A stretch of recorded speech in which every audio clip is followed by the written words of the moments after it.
Gagawa tayo ulit ng drinks, guys. Homemade drinks. Kanina gumawa ako ng matcha frappuccino.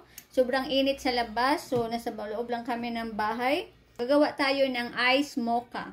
Nakita ko lang yung tutorial sa YouTube. And gagayahin ko lang siya. And let's see if magustuhan ko siya o hindi. 2 teaspoon of instant coffee. 2 teaspoon of creamer. Use 2 teaspoon of chocolate, like cocoa.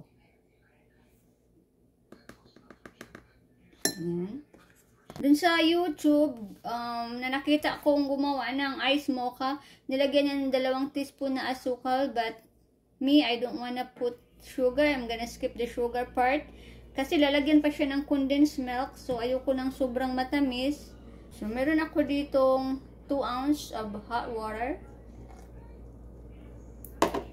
And let's stir all the ingredients. Make sure everything is dissolved.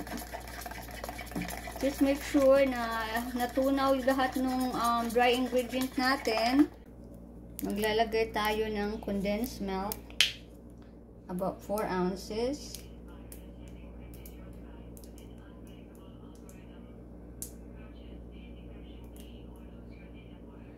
Siguro subukan ko na muna kasi first time ko itong ginawa. Sumukan ko na muna ng 2 ounce lang.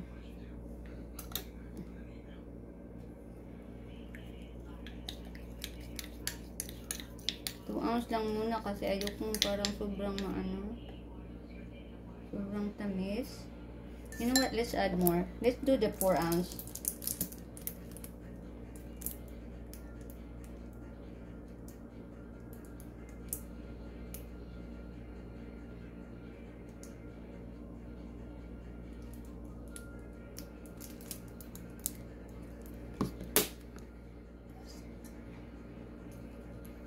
Oops, kalat na ako.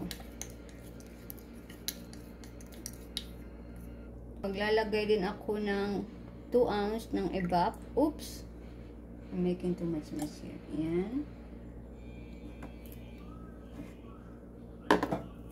Inis tayo ng konti. Okay. Mag-add ako ng more hot water to fill it to 200 ml.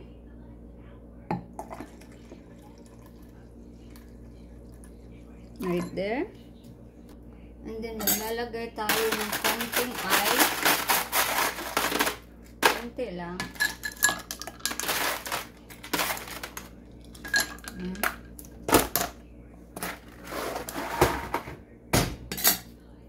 And then we're going to shake it. I'm gonna shake it. Shake, shake, shake. And then in this glass, we're gonna put a lot of ice in it. I figured out how to open my. Nilalagay tayo ng yelo dito sa baso. A lot of ice.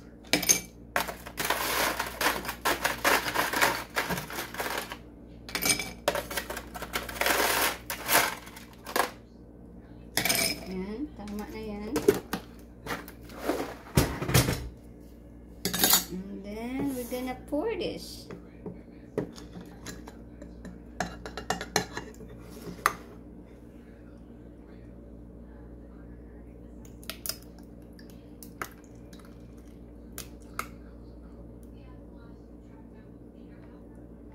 Oh, diba? Kasyang-kasya. Gawa na ang ating ice mocha para sa mainit na panahon. Tikman na natin.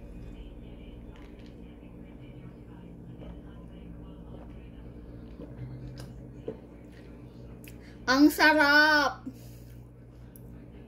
I'm glad I skipped the sugar. Hindi ko na siya nilagyan ng sugar.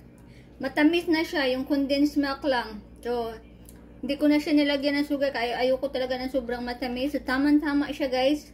Tama lang yung sweetness niya. Malalasahan ko yung kape, nalasahan ko yung hot cocoa. Sarap!